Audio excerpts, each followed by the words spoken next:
So, hi guys. Magandang gabi sa inyo, no.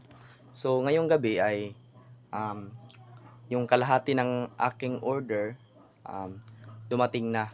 So, may nagpapa-assemble sa akin ng solar setup, 12 volt setup para lang sa light at saka um, para sa charge lang ng cellphone. So, hindi pa dumating yung ibang in-order ko na mga components niya, pero baka bukas darating yun or sa susunod na sa susunod na araw darating yun. So ngayon ito lang muna yan. So sisimulan ko yan. Just wait lang po, patayin ko muna yung video. So hi guys, so ito guys, ito yung aking um, DIY na setup. Magdi-DIY tayo ngayon dahil may nag-order nito. So ito maliit lang na yung keyboard dock na ginamit ko kasi mahal yung malalaki. So ito na guys, sisimulan ko na siyang asimbulin. So dito mo lang tayo magsimula sa mga lang. Saan na ba yun? So dito tayo magsimula.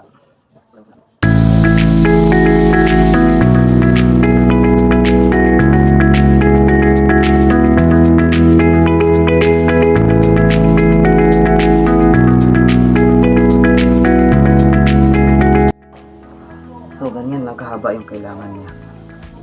No.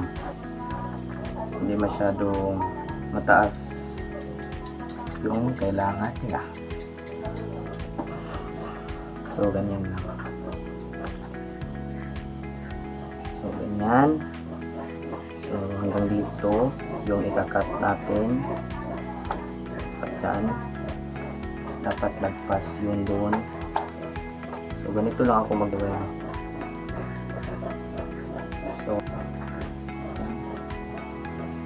So gamit tayo ng pentel pen, marker. So dito. Okay. Pag okay na, kuha tayo nito. Tuloy natin. Be sure na tama yung cut natin.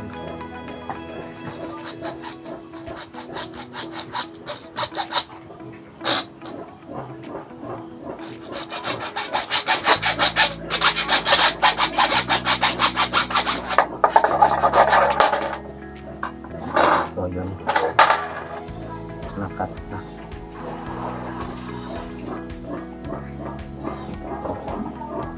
So para pantay siya, ang gagawin natin guys ito, side cutter ang gagamitin natin. Papantayan natin. Okay.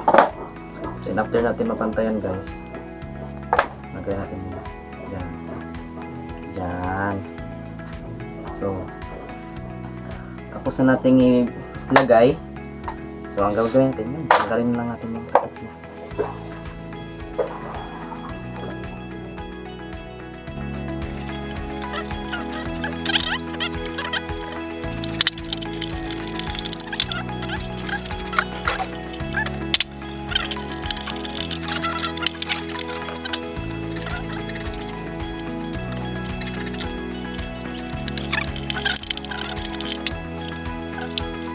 So, hi guys, cut ko muna tong video guys kasi gabi na. So, pagpatuloy na natin to bukas.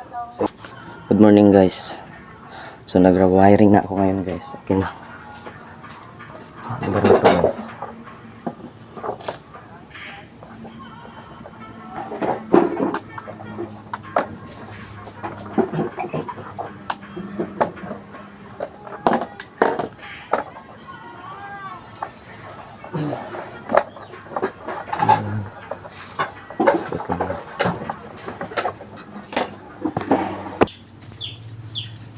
So, yan guys. Sorry, hindi ko pala na-videoan yung pag... So, yan na yun guys. Mandar na siya. Ito yung sa panel. Itong wire na to, negative side at positive side ng panel. So check natin gamit yung multi-tester natin. Ito. Lagay ko muna yung video dyan. So ganito pag test. Okay, lagay natin dun sa yung tumutunog. So positive side, nice game. So the negative side is ini.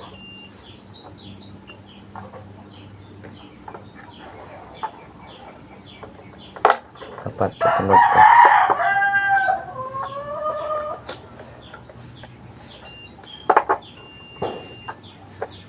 So wala. So ito lang yung ito lang yung dugtong niya. Itong negative side na to. Okay, so try natin.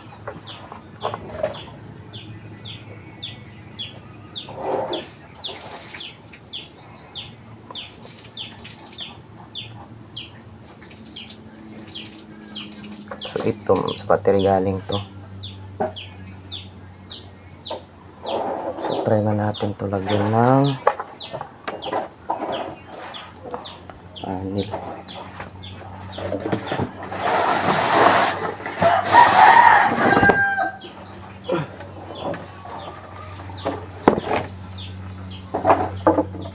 Ito yung panel.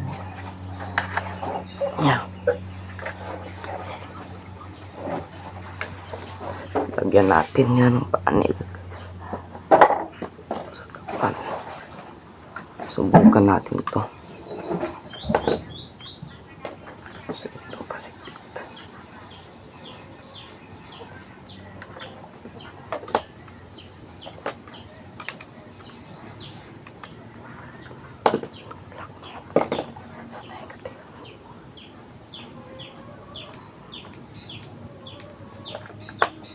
yun. So guys, so ulit try nat ang una nating i-on itong sa battery side na breaker. Ito isa. So yun, na-turn on na yun. Then try natin i-turn on yung panel. Yun. So nagcha-charge na yan. Ayun pala yung panel niya. Yan. So ito medyo malapit nang matapos. Kaunti na lang kailangan. Kailangan ko na lang yung mga may order pa akong hinihintay, dalawa yun na lang yung kailangan ko para mapagana ko talaga ng maayos to. So yun na lang yung kulang, yung dito yung charger, tapos yung relay, yun na lang yung kulang, charger saka yung relay. Kasi dapat meron talaga yun para makapag-charge rin dito, pero mas maganda kapag dito. So yun lang, salamat. Hey guys, so ito na yun guys, no. So ito yung ginawa ko nung nakaraang araw. Ginawa ko ito nung nakaraang araw, tapos natapos ko na. So hindi ko nasama yung sa video yung pag-wiring nito saka nito, pero okay lang yan guys, at least gumagana na siya. So dito kayo magcha-charge ng cellphone nyo, tapos ito yung kanyang relay na kung saan malulowat yung battery, siya na mismo bahala magka-cut off, kasama na tong LVD. Ito yung dalawang breaker niya, controller, tsaka ito yung battery. So ito yung solar charge controller, tapos ito yung output niya. Ito yung pwede nyong lagyan, ito yung pwede nyong lagyan ng mga load, kagaya ng mga 12 volts na ilaw, 12 volts na speaker, kahit ano ba sa 12 volts kaya niyan. Sa 12 volts lang, sa hindi lang yung mataas yung wattage. Kaya niya hanggang mga 10 watts. Yan, 10 watts, 20 watts, kaya rin yan yung mga matataas na watts, kaso lang malulubat yung battery. So abang-abang na lang kayo sa next video ko kasi i-explain ko kung ano mga kaya nito. Thank you.